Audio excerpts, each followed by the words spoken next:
Now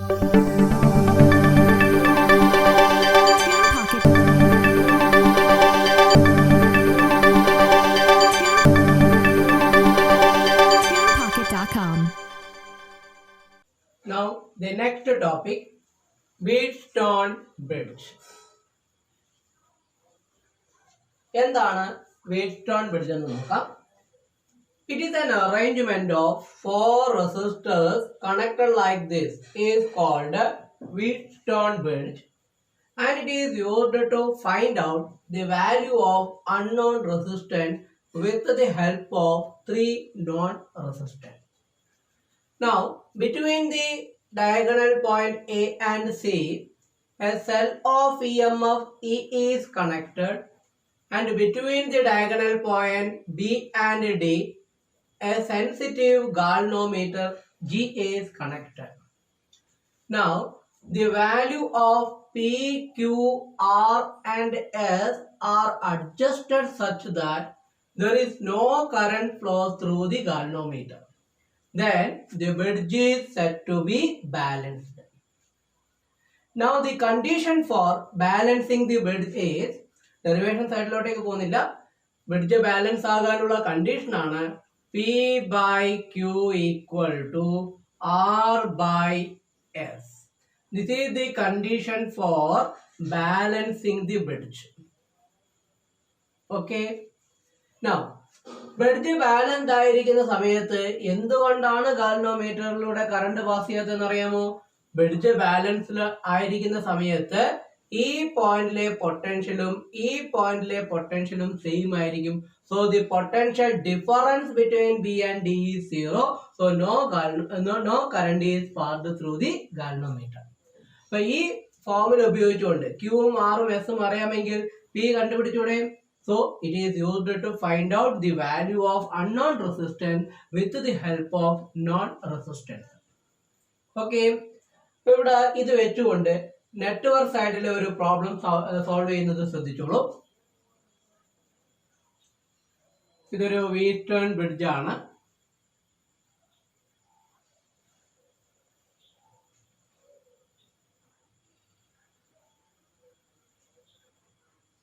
Okay.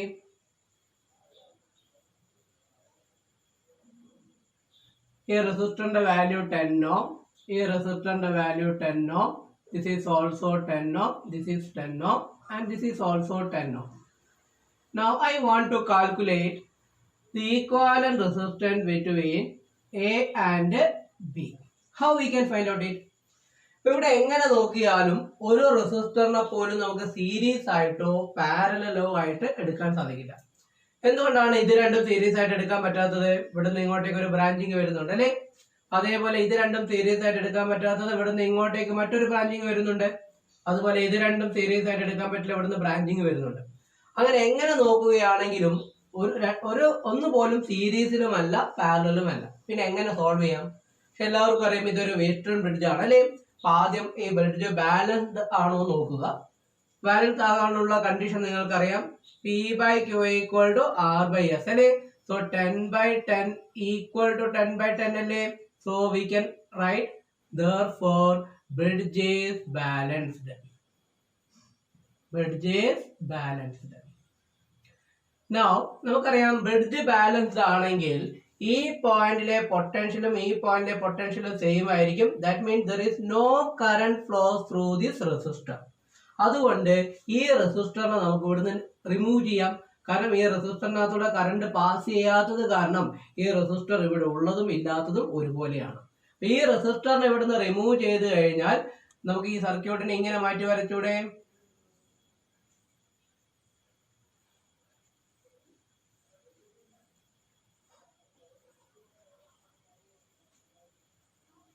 Okay, this is 10 ohm, 10 ohm, 10 ohm, 10 ohm. This is point A, this is point B.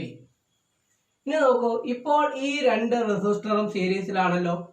10 ഓമും 10 ഓമും സീരീസിലാണെങ്കിൽ നമുക്ക് എത്ര കിട്ടും? 20. അതുപോലെ 10ഉം 10ഉം സീരീസിലാകുമ്പോൾ 20.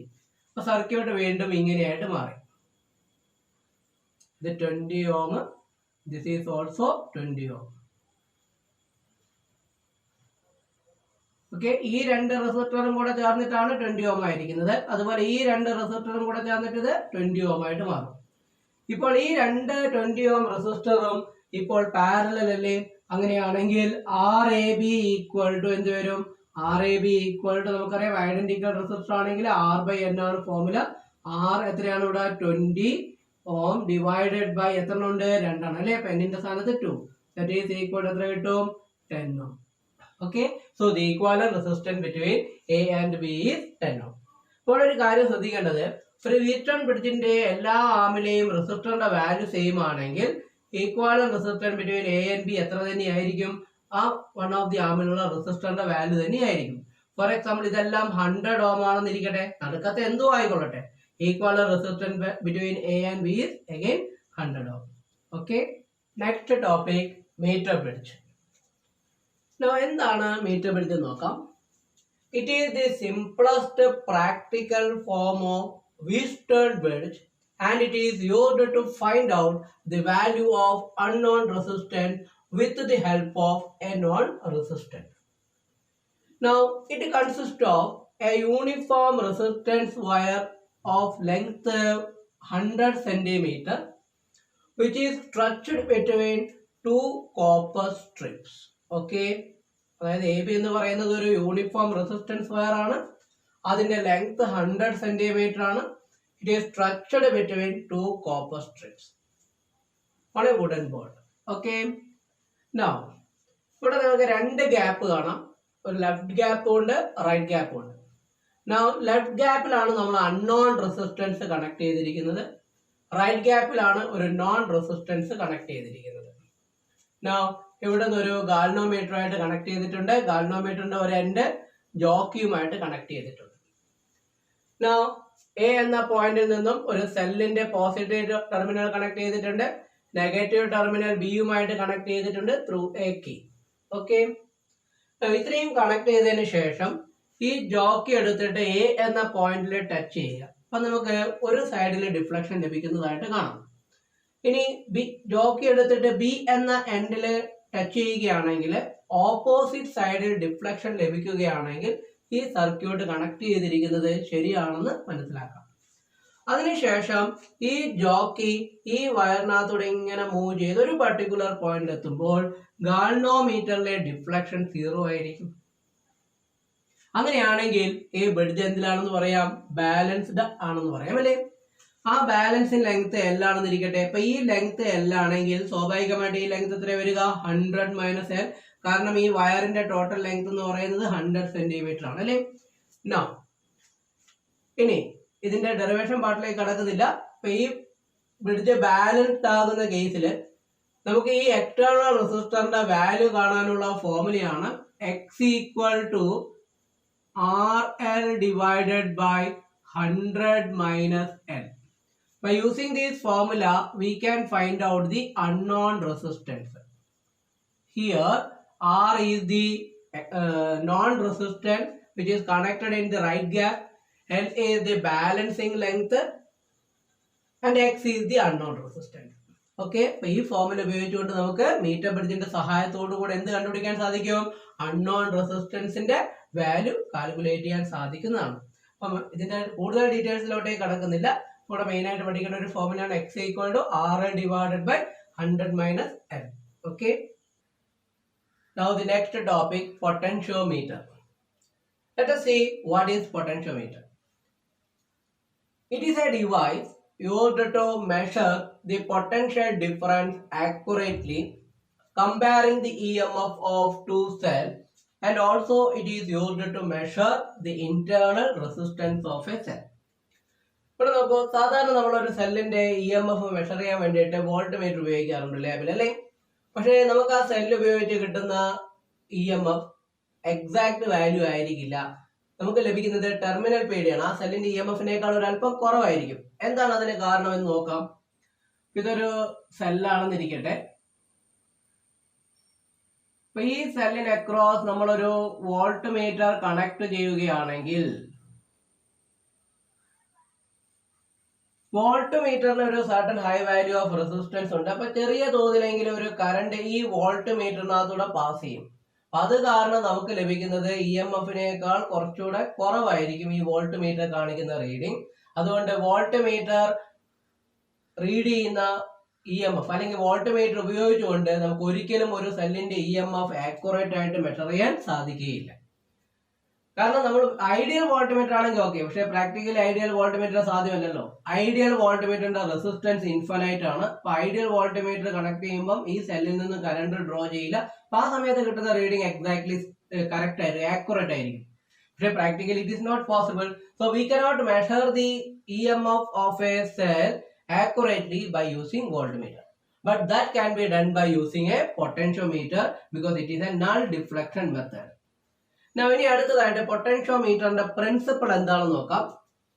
When a steady current is passed through a uniform resistance wire, ഇതൊരു uniform resistance wire ആണെന്നിരിക്കട്ടെ, ഈ വയറിലൂടെ ഒരു study current pass ചെയ്യുകയാണെങ്കിൽ the potential difference between 2 points on this wire is directly proportional to the length of the wire between the 2 points. എന്താണ് പൊട്ടൻഷ്യോമീറ്ററിന്റെ principle? When a steady current is passed through a uniform resistance wire, then the potential difference between 2 points on the wire is directly proportional to length of the wire between the 2 points. അതായത് ഒരു uniform resistance വയറിനകത്തൂടെ ഒരു study current pass ചെയ്യുകയാണെങ്കിൽ ആ വയറിലെ 2 point ഇടയിലുള്ള potential difference എന്തിന് proportional ആയിരിക്കും? Length of the wire between the 2 points, and that is the principle of a potentiometer. Now the potentiometer consists of a uniform resistance wire AB of length usually 10 meter. It is placed on a wooden board in a zigzag manner so that each segment is 1 meter long. Now, from the point A, a cell of EMF E and a rheostat RH and a key is connected. Between the terminal A and B, a cell of EMF E1 and a key K1 and a rheostat RH is connected, and this forms the primary circuit of the potentiometer. Now, from the point A, positive terminal of another cell is connected and its negative terminal is connected to a galvanometer, and the other end of the galvanometer is connected to a jockey, and this forms the secondary circuit. Okay. Now, in each jockey, ഈ വയറിലൂടെ ഇങ്ങനെ slide ചെയ്യുന്ന സമയത്ത് ഒരു particular പോയിന്റിൽ എത്തുമ്പോൾ ഗാൽവനോമീറ്ററിന്റെ deflection 0 കിട്ടുന്നതായിട്ട് കാണാം. ഈ പോയിന്റിലെ ടച്ച് ചെയ്യുമ്പോഴാണ് ഗാൽവനോമീറ്ററിന്റെ ഡിഫ്ലക്ഷൻ 0 ആയതെന്നിരിക്കട്ടെ. അങ്ങനെയാണെങ്കിൽ അതിന്റെ മീനിങ് എന്താണ്? ഈ AJ എന്ന വയറിന് അക്രോസ് ഉള്ള പൊട്ടൻഷ്യൽ ഡിഫറൻസും ഈ സെല്ലിന് അക്രോസ് ഉള്ള പൊട്ടൻഷ്യൽ ഡിഫറൻസും തുല്യമല്ലേ? അതുകൊണ്ടല്ലേ ഈ ഗാൽവനോമീറ്ററിനകത്തൂടെ കറണ്ട് പാസ് ചെയ്യാത്തത്. So what we can right PD